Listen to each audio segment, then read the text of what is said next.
Good morning, everyone. Before I speak to the Supreme Court extreme decision overturning Roe, I want to comment on one piece of good news, economic good news today. Today, the Labor Department reported that we added 372,000 jobs last month. 372,000. Here's why it's important.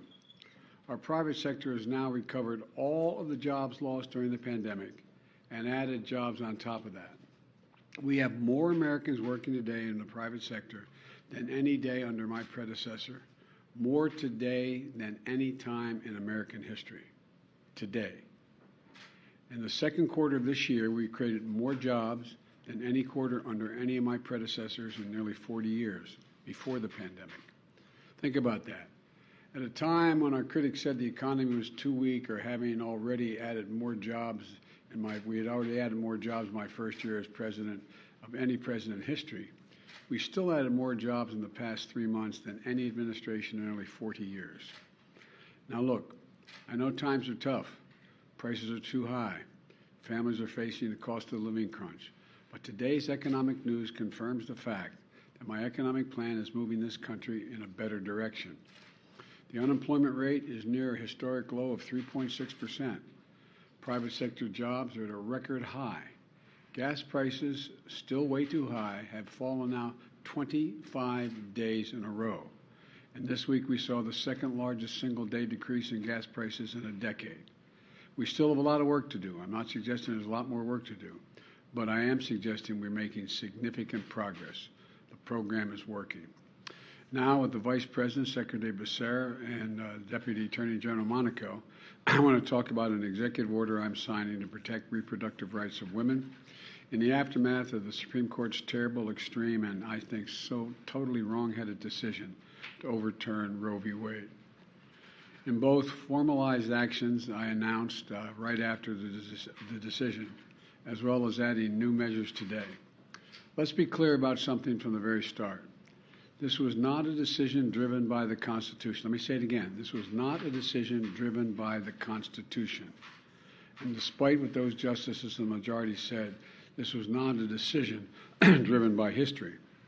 You've all probably had a chance to read the decisions and the dissent. The majority rattles off laws from the 19th century to support the idea that Roe was a historic anomaly because states outlawed abortion in the 1880s toward the end. But that's just wrong. The truth is, today's Supreme Court majority that is playing fast and loose with the facts.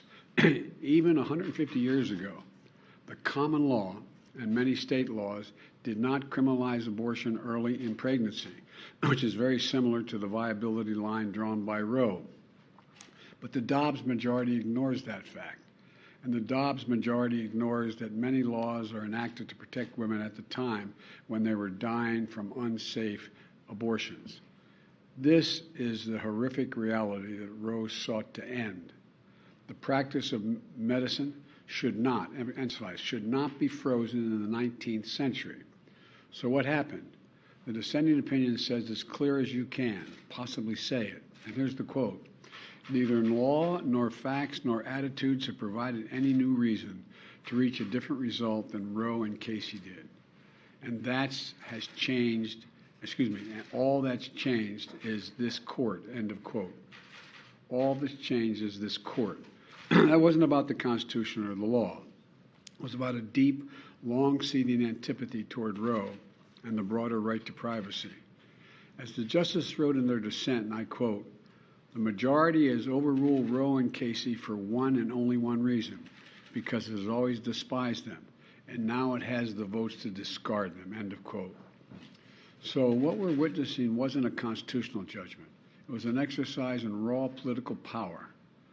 On the day the Dobbs decision came down, I immediately announced what I would do, but I also made it clear, based on the reasoning of the court, there is no constitutional right to choose. The only way to fulfill and restore that right for women in this country is by voting, by exercising the power at the ballot box. Let me explain. We need 2 additional pro-choice senators and a pro-choice House to codify Roe as federal law. Your vote can make that a reality. I know it's frustrating. And it made a lot of people very angry. But the truth is this, and it's not just me saying it, it's what the court said. When you read the decision the court has made clear, it will not protect the rights of women, period, period. After having made a decision based on a reading of a document that was frozen in time in the 1860s, when women didn't even have the right to vote, the court now practically dares the women of America to go to the ballot box and restore the very rights they've just taken away. One of the most extraordinary parts of the decision, in my view, is the majority writes, and I quote, women, it's a quote now from the majority, women are not without electoral or political power. It is noteworthy that the percentage of women who register to vote and cast a ballot is consistently higher than the percentage of the men who do so, end of quote.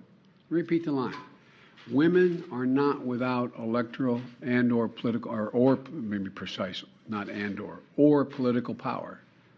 That's another way of saying that you, the women of America, can determine the outcome of this issue. I don't think the court, or for that matter, the Republicans who for decades have pushed the extreme agenda, have a clue about the power of American women. But they're about to find out, in my view. It's my hope and strong belief that women will in fact turn out in record numbers to reclaim the rights that have taken from them by the court. And let me be clear, while I wish it had not come to this, this is the fastest route available. I'm just stating a basic fundamental notion. The fastest way to restore Roe is to pass a national law codifying Roe, which I will sign immediately upon its passage at my desk. And we can't wait. Extreme Republican governors, extreme Republican state legislators, and Republican extremists in the Congress overall, all of them have not only fought to take away our rights, but they're now determined to go as far as they can. Now, the most extreme Republican governors and state legislators have taken the court's decision as a green light to impose some of the harshest and most restrictive laws seen in this country in a long time. These are the laws that not only put women's lives at risk, these are the laws that will cost lives. What we're witnessing is a giant step backwards in much of our country. Already the bans are in effect in 13 states. 12 additional states are likely to ban choice in the coming weeks. And in a number of these states, the laws are so extreme, they've raised the threat of criminal penalties for doctors and healthcare providers. They're so extreme that many don't allow for exceptions, even for rape or incest. Let me say it again. Some of the states don't allow for exceptions for rape or incest. This isn't some imagined horror. It's already happening. Just last week, it was reported that a 10-year-old girl was a rape victim in Ohio. 10 years old. And she was forced to have to travel out of the state to Indiana to seek to terminate the presidency and maybe save her life. That's last part is my judgment. 10 years old. 10 years old. Raped, 6 weeks pregnant, already traumatized, was forced to travel to another state. Imagine being that little girl. I'm serious. Just imagine being that little girl, 10 years old.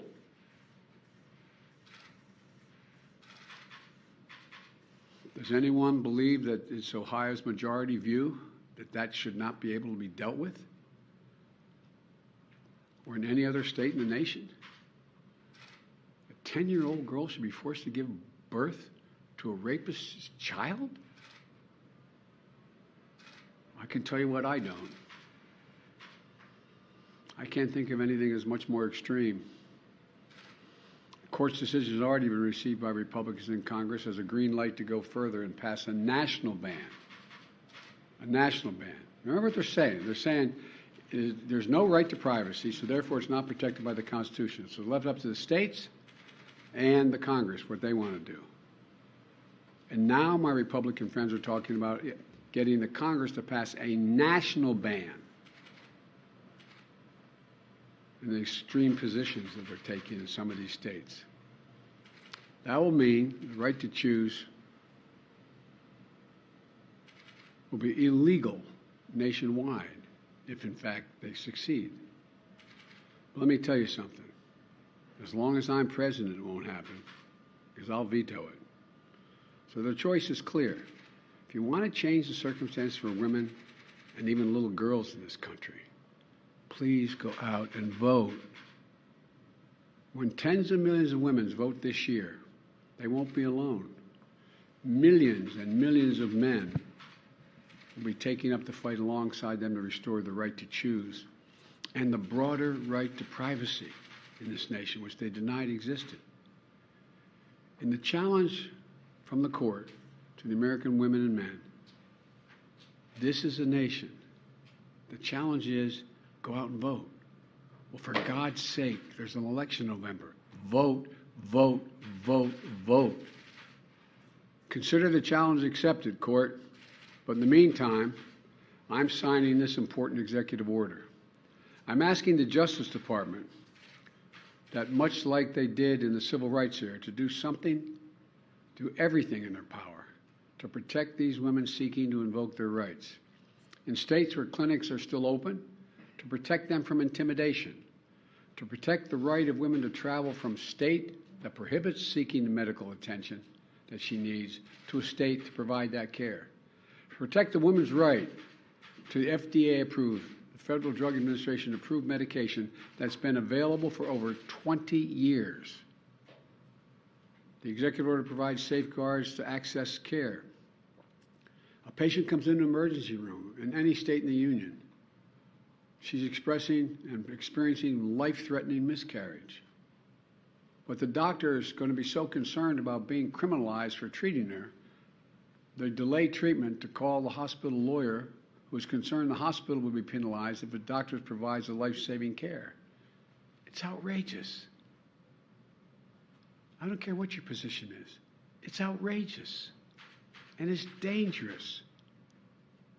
That's why this executive order directs the Department of Health and Human Services, HHS, to ensure all patients, including pregnant women and girls, experiencing pregnancy loss, get emergency care they need under federal law, and the doctors have clear guidance on their own responsibilities and protections, no matter what state they're in. The executive order protects access to contraceptions that I'm about to sign. Justice Thomas himself said that under the reasoning of this decision, this is what Justice Thomas said in his concurring opinion, that the court should reconsider the constitutional right to contraception, to use contraception, even among married couples.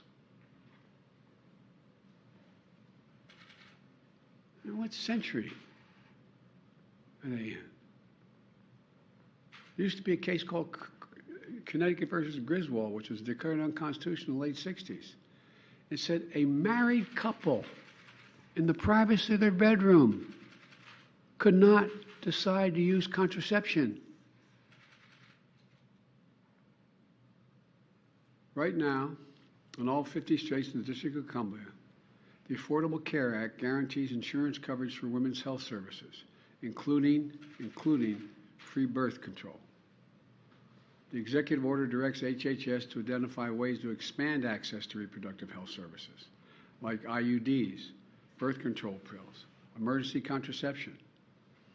And equally important, this executive order protects patient privacy and access to information, which, looking at the press assembled before me, probably know more about it than I do. I'm not a tech guy, I'm learning. But right now, when you use a search engine or the app on your phone, companies collect your data. They sell it to other companies, or they even share it with law enforcement. There's an increasing concern that extremist governors and others will try to get that data off of your phone, which is out there in the ether, to find what you're seeking, where you're going, and what you're doing with regard to your health care. Talk about no privacy. No privacy in the Constitution. There's no privacy. Period. This executive order asks the FTC to crack down on data brokers that sell private information to extreme groups, or in my view, sell private information to anybody.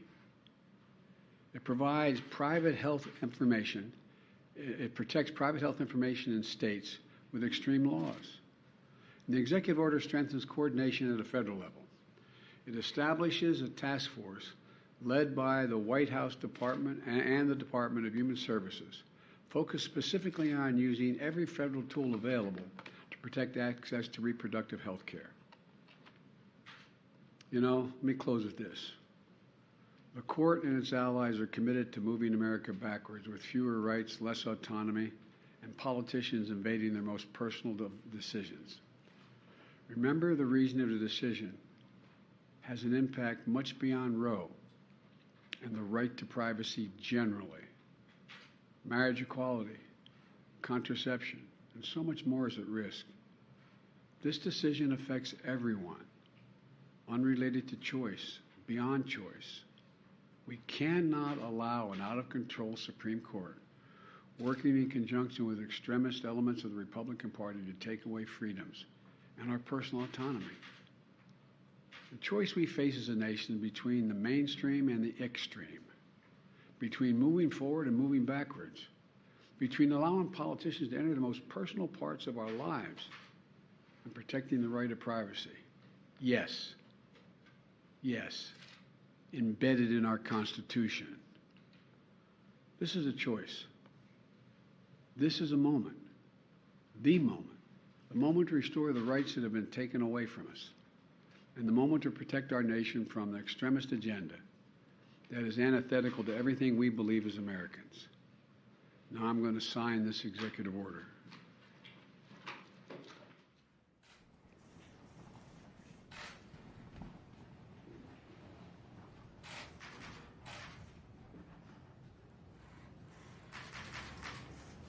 Executive order is protecting access to reproductive health care services.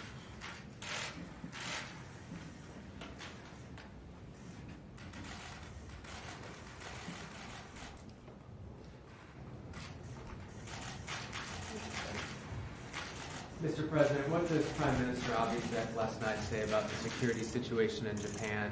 And can you give us an update on your thinking about lifting China tariffs, please? Let me, I tried to put a call in to the present Prime Minister, and he was very late there at night. I'll be talking there in the morning. I'm going to be stopping to sign the condolence book at the Japanese embassy on the way to the CIA.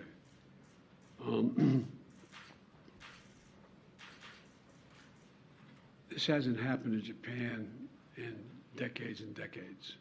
I'm told all the way back to the late 30s, the mid-30s. And it's a homemade weapon. I've only seen a photograph of it.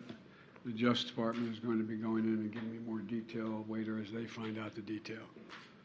But the fact is that one thing did get my attention, that this is the first use of a weapon to murder someone in Japan. And I think we have thus far 3,000, I won't hold me to the number, 688, or I mean, between 3,000 and 4,000 cases. They have one. And so, but we're going to learn more about, as time goes on, about motive, about the whole. But Japan, Fumio, the present Prime Minister, is a very solid guy. Japan is a very, very stable ally, and I do not believe it's likely to have, but I don't know yet, likely to have any profound destabilizing impact on Japanese security or Japanese solidarity. Thank you all so very much. Mr. President, can I ask you about privacy? China tariffs as well, sir. Can you just give us your thoughts on lifting China tariffs? I haven't made that decision. Would you recommend women stop using apps that track their health?